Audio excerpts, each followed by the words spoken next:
चलिए आज हम कक्षा 10 प्रश्नावली 3.5 का चौथा प्रश्न देखेंगे। करें एक राजमार्ग पर दो स्थान ए और बी 100 किलोमीटर दूरी पर है। एक कार ए से तथा दूसरी कार बी से एक ही समय चलना प्रारंभ करती है। यदि एक कारें भिन्न भिन्न चालों से एक ही दिशा में चलती है तो वे 5 घंटे पश्चात मिलती है। यदि वे विपरीत दिशा में चलती है तो 1 घंटे के पश्चात मिलती है। तो दोनों कारों की चाल क्या है? प्रश्न दिखाई दे रहा होगा। चलिए सबसे पहले हम मानेंगे हल लिखते हैं। हल लिखेंगे माना ये से चलने वाली कार की चाल है। ये से चलने वाली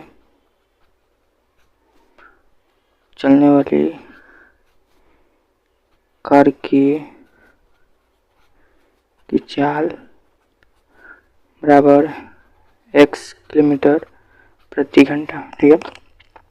तथा कार 2 है। बी से चलने वाली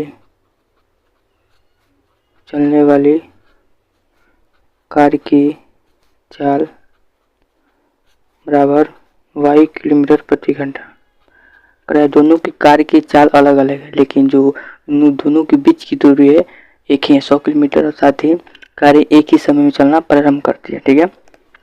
अब आगे बढ़ते हैं। देखिए प्रश्न क्या कर रहा है। देखिए मान लीजिए सड़क है, यहाँ पे कार ए खड़ी है, कार बी खड़ी है। मान लीजिए बी कार आगे चल गई, यहाँ तक आते हैं, इसको सी मान लेते हैं। दोनों के बीच की दूरी 100 किलोमीटर है। ये कार सी तक जाने में 5 घंटे लगाती है, ठीक है, 5 घंटे। इसका भी 5 ही घंटा लगता है, ठीक है ना। लेकिन यहाँ पे देखिए तो हमारा दूरी बराबर, आपको मालूम होगा दूरी बराबर होता है 4 गुने समय। 4 गुने समय।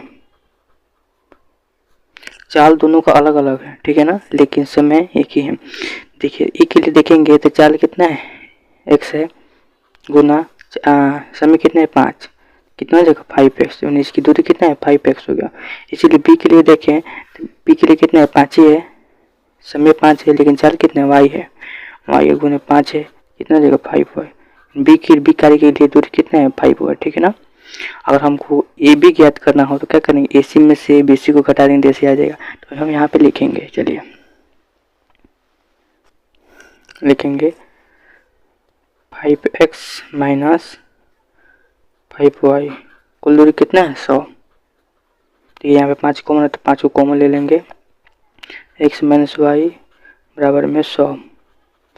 तो x माइनस वाई बराबर में 100, यहाँ गुना बराबर किधर आएगा तो भागा हो जाएगा, तो कट जाएगा कितना हो जाएगा 20। तो x माइनस वाई बराबर में क्या 20। ये हमारा समीकरण 1 हो गया। इसका दूसरा भी कंडीशन हम देखेंगे जो कि कर रहा है उसके विपरीत दिशा में चल रही है। चलिए ये हमारा एक पहला समीकरण हो गया। आइए दूसरे समीकरण पर चलते हैं। देखिए कर रहा है 2 कारें हैं ए और बी, दोनों एक दूसरे के विपरीत में चलते हैं। एक कार इधर आती है, एक कार इधर आती है, दोनों के बीच की दूरी कितना है 100 किलोमीटर है, लेकिन 1 घंटा 50 मिनट, मतलब इनका चाल अलग अलग समय क्या है एक ही है। मान लीजिए दूरी का हो जाएगा, ये भी 1 घंटे 50 मिनट लिया था, 100 हो जाएगा, ये भी 1 घंटे 50 मिनट, इसका वाई हो गया, ठीक है ना, क्योंकि चाल एक से समय कितना 1 ही घंटा, तो एक्स में 1 से गुना करेंगे तो 1 से जाएगा, ठीक है ना। इसीलिए लिखेंगे फिर से x प्लस वाई बराबर में क्या 100। ये हमारा समीकरण 2 हो गया। अब हमें आप किसी भी विधि से हल कर सकते हैं प्रश्न में, किसी भी विधि से हल करने के लिए आप किसी भी आपकी जो मौजूद विधि से हल कर सकते हैं। चलिए हम विलोपन विधि से हल करेंगे। विलोपन विधि से विलोपन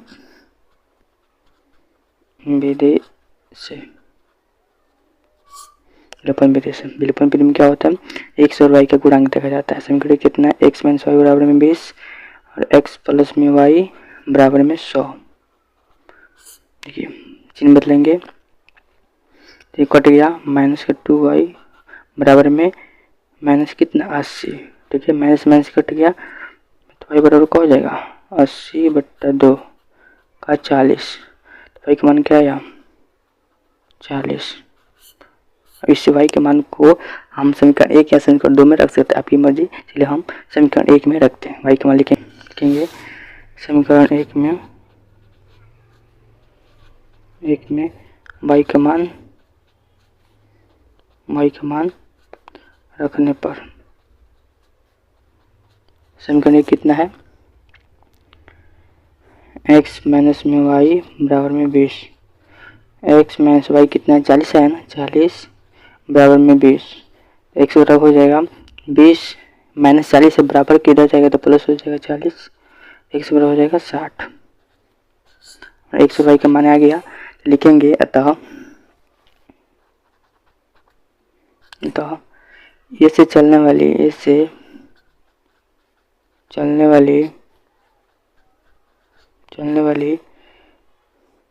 कार की चाल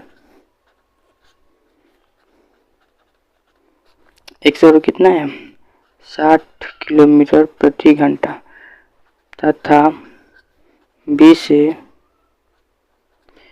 से चलने वाली कार की चाल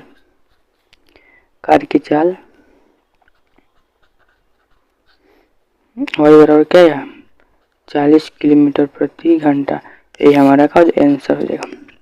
चलिए अब चौथे का ही 5वां प्रश्न में चलते हैं, वो लास्ट है। वीडियो अच्छा लगे तो लाइक करते रहिएगा और कमेंट में अपना जो भी डाउट हो करते रहिए। ये चौथे का ही 5वां ही प्रश्न है, 5वां पाठ है।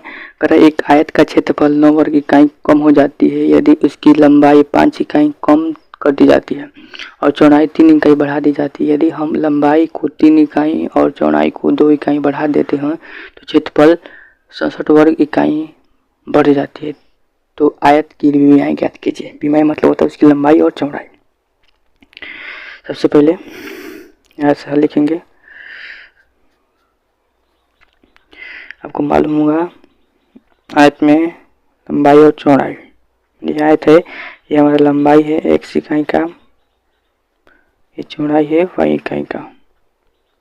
इसका क्षेत्रफल होता है लंबाई गुना चौड़ाई। चलिए लिखते हैं, लिखेंगे माना आयत की लंबाई बराबर x इकाई, वर्ग इकाई भी लिख सकते हैं, चलिए आप आपकी मर्जी, तथा चौड़ाई बराबर y इकाई। ठीक है, तो आपको मालूम होगा आयत का क्षेत्रफल क्या होता है। आयत का क्षेत्रफल बराबर होता है लंबाई गुणा चौड़ाई। ठीक है, देखिए यहाँ लंबाई क्या दिया है,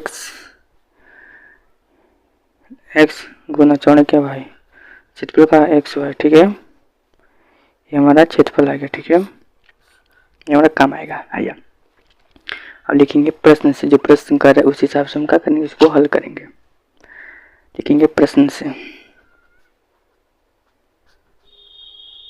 प्रश्न कर रहा है एक आयत का क्षेत्रफल 9 वर्ग इकाई कम हो जाती है यदि उसकी लंबाई में 5 इकाई कम कर दी जाए। तो लंबाई कितना x, इसमें 5 इकाई कम कर देंगे 5x इंटू में, फिर से चौड़ाई में 3 इकाई क्या कर दी जाती है, 3 इकाई बढ़ा दी जाती है। तो y प्लस में 3 बराबर, फिर से कर रहे हैं 9 वर्ग इकाई कम हो जाती है, मैंने आयत के क्षेत्रफल कितना है x y, क्षेत्रफल में 9 वर्ग इकाई क्या हो जाती है, कम हो जाता है। ठीक है, इसी गुना कर लेंगे। आइए x में y से गुना तो x y हो जाएगा, x में 3 से गुना करेंगे तो 3x हो जाएगा, माइनस 5 में y से गुना करेंगे तो माइनस का 5y,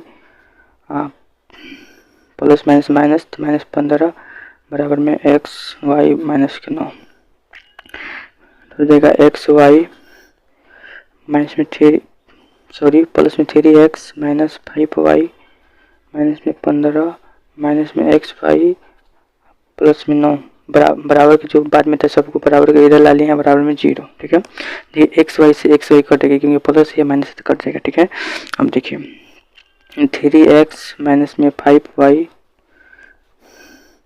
माइनस 15 से प्लस का 9 गया, कितना बचा, माइनस का 6 बराबर में 0। ठीक है, बराबर में 0। देखिए यहाँ पर हो जाएगा हमारा 3x माइनस में 5y बराबर में 6 ये हमारा समीकरण 1 हो गया। ठीक है, बॉक्स में कर देते हैं, समीकरण 1 हो गया। आइए इसी में और दूसरे को केस पे चलते हैं, मतलब केस नहीं, वो वाला केस नहीं, इसी सवाल का केस। ठीक है ना। आइए कि हम उसकी लंबाई में 3 इकाई और चौड़ाई में 2 इकाई क्या करते हैं, बढ़ा देते हैं। इसकी लंबाई में भी और चौड़ाई में 3 इकाई बढ़ा देते हैं तो इसकी जो क्षेत्रफल 67 इकाई क्या हो जाती है, बढ़ जाती है। तो लंबाई में कितना इकाई, प्रश्न के हिसाब से लंबाई में कितनी इकाई, 3 इकाई, तो x+3 और चौड़ाई में कितनी इकाई, y+2 इकाई बढ़ा दी जाती है। तो जो इसका क्षेत्रफल है, क्षेत्रफल कितना निकलना है, xy और 67 बढ़ जाता है तो प्लस कर देंगे, और घट जाता है तो माइनस कर देते हैं। ठीक है ना। इसी तरह हल करेंगे, एक्स वाई हो जाएगा, गुना करेंगे तो आई होप हमको मालूम होगा, आपको मालूम होगा, ये गुना आता होगा। प्लस में 2x प्लस में 3y प्लस में 6 बराबर में एक्स वाई प्लस में 67। ठीक है, तो एक्स वाई सबको बराबर किधर लेंगे, बराबर में 0 करेंगे। प्लस में 2x प्लस में 3y प्लस में 6 माइनस में एक्स वाई माइनस में 67 बराबर में 0। ठीक है, ये minus x y plus x y cut गया। ठीक है, और 2x प्लस में 3y माइनस का 61 बराबर में 0, माइनस 61 को 0 बराबर में करेंगे तो होगा 2x प्लस में 3y बराबर में 61। ये हमारा समीकरण कितना हो गया, समीकरण 2 हो गया। और समीकरण 1 और 2 को क्या करेंगे हम, आप विलोपन विधि से, प्रतिस्थापन विधि से, ब्रजगुणन विधि से हल कर सकते हैं। चलिए हम सबसे पहले इसको क्या करेंगे, विलोपन विधि से हल करेंगे। आपकी जो विधि अच्छा लगे उसे हल कर सकते हैं, लिखेंगे विलोपन विधि से। विलोपन विधि में आपको मालूम हो क्या करते हैं, समीकरण 1 का x और y के गुणन का करते बराबर करते हैं। ठीक है ना। लिखेंगे समीकरण 1 में 2 से गुना करेंगे हम, x के गुणक बराबर करें तथा समीकरण 2 में 3 से गुणा करने पर। ठीक है ना। आइए लिखते हैं, समीकरण कितना है, 3x माइनस में 5y बराबर में 6। समीकरण 1 है। समीकरण 2 कितना है, 2x प्लस में 3y बराबर में 61 है, समीकरण 2 है।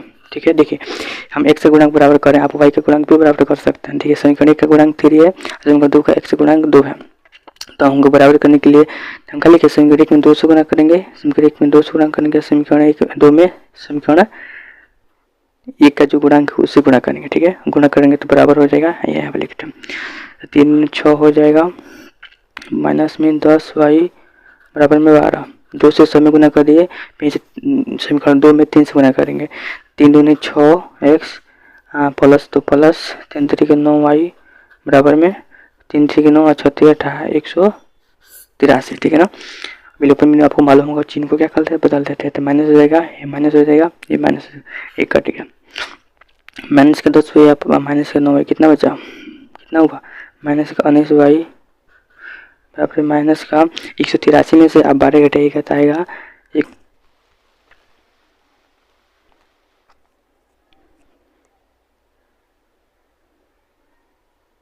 वही बराबर हो जाएगा 171 बट्टा 19। ठीक है, काटेंगे तो पारा मालूम 19 9 कितना होता है, 171। ठीक है, तो y बराबर क्या हो जाएगा 9। इस y के मान को हम समीकरण 1 में रख देंगे, लिखेंगे समीकरण 1 में y का मान रखने पर समीकरण 1 कितना है, समीकरण 1 कितना है, 3x माइनस में 5y बराबर में 6। समीकरण 1 हमारे यही है, हम इसको जिस विधि से हल किए उसको बराबर करने के लिए मैंने 2 से गुना किया। ठीक है ना, आपको ये मालूम होगा क्योंकि इसकी पिछले वीडियो मैंने बता दिया है। ठीक है, चलिए समीकरण 1 में y का मान रखेंगे 3x माइनस 5y का मान है 9 बराबर में 6। ठीक है ना। ठीक है, चलिए 3x माइनस 9 बचे 45 बराबर में 6, 3x बराबर हो जाएगा 6 प्लस में 45 तो बराबर में 3x जोड़ेंगे क्या ना, कितना होगा 6 5 11 तो 51। ठीक है, तो x बराबर हो जाएगा 51 बट्टा 3। सत्य क्या होता है, पारा मालूम होगा तो आपको 71 था ना, 71 होता, तो 100 का होगा 17 लिखेंगे। अतः यहाँ पे लिखेंगे, यहाँ पे लिख देते हैं, जगह नहीं है, अब इसके नीचे लिखिएगा, लिखेंगे अतः सॉरी आयत का लंबाई, बीमा को हम क्या कहते हैं, लंबाई और चौड़ाई। आयत का लंबाई x वर्ग क्या निकला है 17 इकाई तथा चौड़ाई y बराबर कितना निकला है 9 इकाई। वीडियो अच्छा लगे तो लाइक कीजिएगा और जो भी डाउट हो कमेंट में जरूर पूछिएगा और अपने दोस्तों को भी शेयर कीजिएगा। हमारा 3.5 प्रश्नावली खत्म हो गया और इस अगले वीडियो में हम 3.6 प्रश्न को लेकर आएंगे। तब तक के लिए इतने।